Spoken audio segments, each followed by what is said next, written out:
Talofa lava, this is Pacific Waves from RNZ Pacific. I'm Susana Suisuiki. Coming up. Indonesia's been dropping bombs in the area of the last week. New Zealand pilot freed from captivity in West Papua, but was there bribery involved? Also, a UN report reveals health disparities for Pacific women, and later on... The film basically just explores the challenges facing Samoans youth and young adults in Southern California. Carson City's Samoan community share their stories on the big screen. The West Papua National Liberation Army says a bribe was paid to secure the release of the New Zealand pilot Philip Mertens, held hostage for 19 months.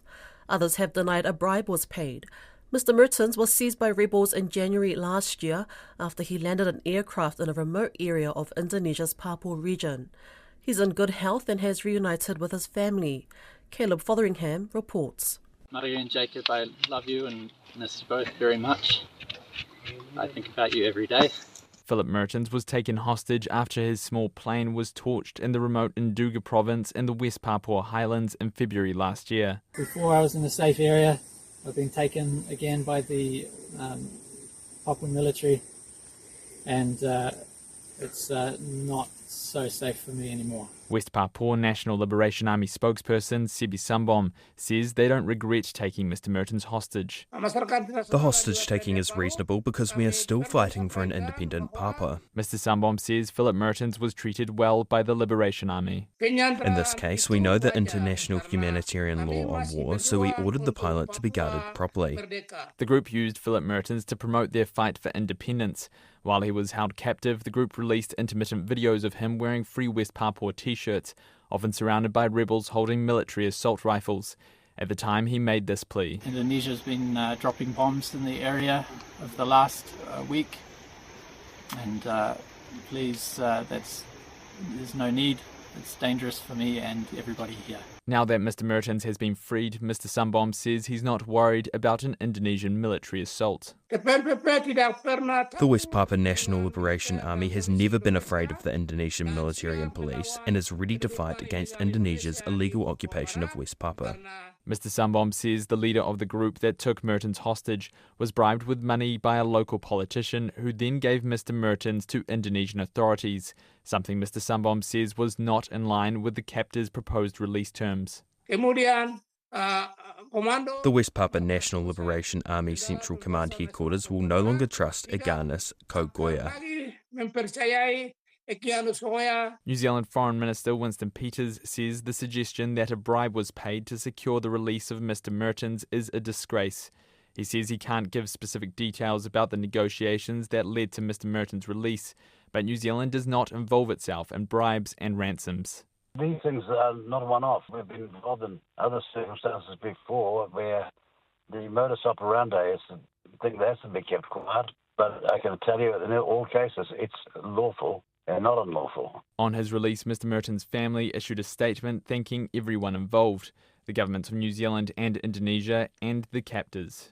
We are also grateful to General Koigoya and his army for keeping Phil as safe and as healthy as their means allowed, and for allowing Phil to get several messages out during this period to let us know that he was alive and okay. Those messages filled our souls and gave us hope and that we would eventually see Phil again. Indonesia Human Rights Watch researcher Andreas Hasono says Philip Mertens was handed over peacefully, unlike a previous rescue attempt by Indonesia's military. Not a single bullet was fired. No one was killed, which is different from what happened in March 2023, when Indonesian military allegedly killed some West Papuan militants, and in return, the West Papuan militant killed more than a dozen Indonesian soldiers. Mr. Hasono says the captors described looking after Mr. Mertens with great care, like an egg. If you are being treated like an egg, you cannot be cracked at all, of course. You have to be fed well, you have to be drinking well, sleeping well. And that's what also Mertens said. Of course, this is hostage taking. He is not free to walk on his own. Andreas Hasono says while Mr. Mertens' ordeal has made global headlines, everyday West Papuans continue to suffer. Negative publicity is not helpful for their causes. Papuans suffer a lot under Indonesian rule over the last 6 decades. Pacific leaders plan to meet with Indonesia over human rights abuses in West Papua in the next year. A new report by the United Nations Population Fund points to a failure in gender inequality for thousands of women and girls in the Pacific. More than 6 women die every hour from preventable causes related to pregnancy and childbirth in Asia Pacific alone. UNFPA Regional Director Bill Smith says the State of World Population report on ending inequalities in sexual and reproductive health shows some improvements, but there's still plenty to work on. There has been enormous progress made since the world put a program together 30 years ago to look at how we can put people's sexual and reproductive health and rights at the heart of development efforts, particularly for women and girls.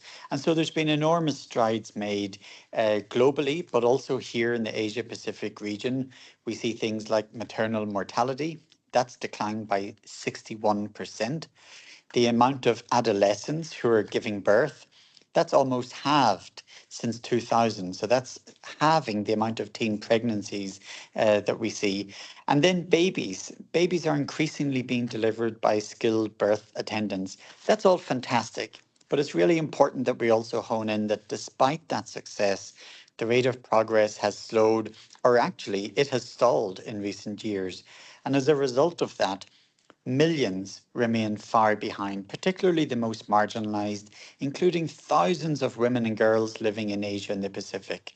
Across Asia and the Pacific, we see that 6 women die every hour from preventable causes that are related to pregnancy and childbirth. Less than 1 in 4 sexually active, unmarried young people are using contraception. And on average, around half the women in the Pacific Islands have experienced physical or sexual violence by an intimate partner at least once in their lifetime. So there's a lot of work that still has to be done to address these disparities and to help the most marginalized. And often that's the face of a woman or a girl. And these disparities, they're stemming from lack of access. This is within every country, and it's driven by factors like wealth, ethnicity, and gender. These inequalities, they're often deeper within countries than between them, and that's what our report is pointing out. The report also says that the root cause is actually our failure to address gender inequality, to address things like ethnic discrimination and the misinformation that exists in our health systems.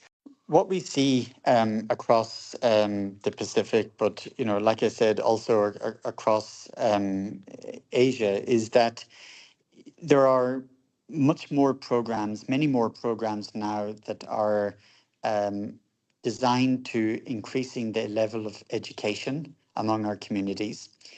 We are unpacking a lot of the work that we do to showcase what is the return on investment when you have a program that is focused on family planning, for example. These are the dividends that you can expect to see in your communities and in your nation more largely. We're doing a lot of work, obviously, in the Pacific. Climate change is a huge issue, a huge matter of concern, and we are working to ensure that the adaptation programs that are in place in the Pacific, that they not only approach things from a gender sensitive perspective, and that means having a health system that is well equipped in emergencies to continue to provide the kind of services that pregnant women need, but also to make sure that the budgeting around climate financing, that is gender sensitive, and then most importantly, to make sure that the governance in the climate discussions is reflective of all of society. And what that means is that women need to be around the table for these decisions. That's gender equity. That's equity in action. And it's only when you have full gender equity that we can expect to see all of society moving forward in a progressive manner. Do you have a message for the government of New Zealand when it comes to the governance of the Pacific or providing more support in these areas? That we need your voice. We need your partnership. We need your sustained leadership. Investments matter. And that solidarity, particularly with those nations who have extreme amount of, challenges on multiple fronts facing them, that solidarity to stay with those nations on that journey and not to use geographic distance, not to use small numbers in terms of the size of a nation. Don't use that as an excuse. That cannot be an excuse for our collective inaction. We need New Zealand to be advocating for these issues on the global stage, but also regionally, and to continue that leadership that has made a difference in the lives of millions of women and girls across this region.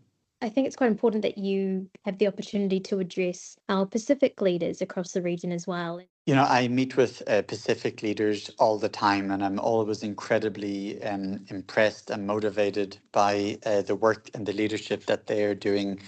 I think, my message to them is to, let's keep razor focused here on the issues that are holding back society. We need to have universal access to sexual and reproductive health. We need to make dedicated investments across the board, investments that are integrated. It doesn't just be on the gender track, but what we're talking about applies to the whole set of socioeconomic approaches that a government is making. And we need them to continue to showcase their issues on the global stage. I always say that the Pacific is not an homogenous group. They have some similarities in terms of the challenges they face, but each nation has its own unique challenges as well. And it's very important that, we have that leadership by Pacific nations on the global stage to draw attention to that. And so I think when you do that, when you have that sustained leadership, also the accountability for addressing many of these issues, including on gender-based violence, then you're going to get results that make a difference in communities' lives. 4 films capturing the lives of the Samoan community of Carson City have been included in the Pacific Cinewaves Telenor events. This is a visual communications event, an organisation that develops and supports the voices of Asian Americans and Pacific film and media artists to empower communities and challenge perspectives. Esperanza Bay, of Samoan African American descent, is an archivist for visual communications and one of the co-leads on this project. She described the 4 films to Moira Tulaipa Taylor. The 4 films that we are showing is On My Fatasi, which focuses on a youth development center of the same name in Carson. And the documentary features interviews with Simi Potasi and others, and includes watercolor animation by Ron Battle. And the film basically just explores the challenges facing Samoan youth and young adults in Southern California. It was released in 1978. So the goal is really to demonstrate the parallels from what we seen back then and then what we're also experiencing now in Carson. And then that will be followed by Vaitafe Running Water, which was the first film was directed by Takashi Fuji. And so Vaitafe is also directed by Takashi Fuji, but also Fo Alo Jr. So this one is supposed to serve as a follow-up to Oh My Fatasi, but it's a fictionalized account. And it follows Vaitafe Futu, who is a gifted Samoan youth and travels from Samoa to Los Angeles to pursue higher education. And then that is going to be followed by 2 short films. So the first short film is Samoans in Carson, which was created in 2017. And it's just a brief interview of June Poesi, who is the director of Samoan Affairs. And she basically it's a very intimate interview just describing the wave of immigration from American Samoa to Carson. And then behind her are some archival photographs taken by Alan Ohashi and Takashi Fuji in the 70s. And then that is followed up by Come Together, which is a film by Ernestine Paula Frazier. She was one of visual communication Armed with the Camera Fellows. So her film is in direct conversation with Omai Fatasi, but it focuses on a teenage girl growing up in a strict Samoan household. And yeah, so she's able to, she's having some issues with her grades, but she's able to turn it around when she joins Omai Fatasi. The screenings will be, it's a 2-day event. So the first week we'll screening those films, and then the Talanoa portion will feature a talk by Tupe and Mabel Sua, who were themselves like core members of Omai Fatasi. And they reached out to us really just, wanting the opportunity to speak on, their experience and, how it came about. And they just have a lot of roots in the Carson community.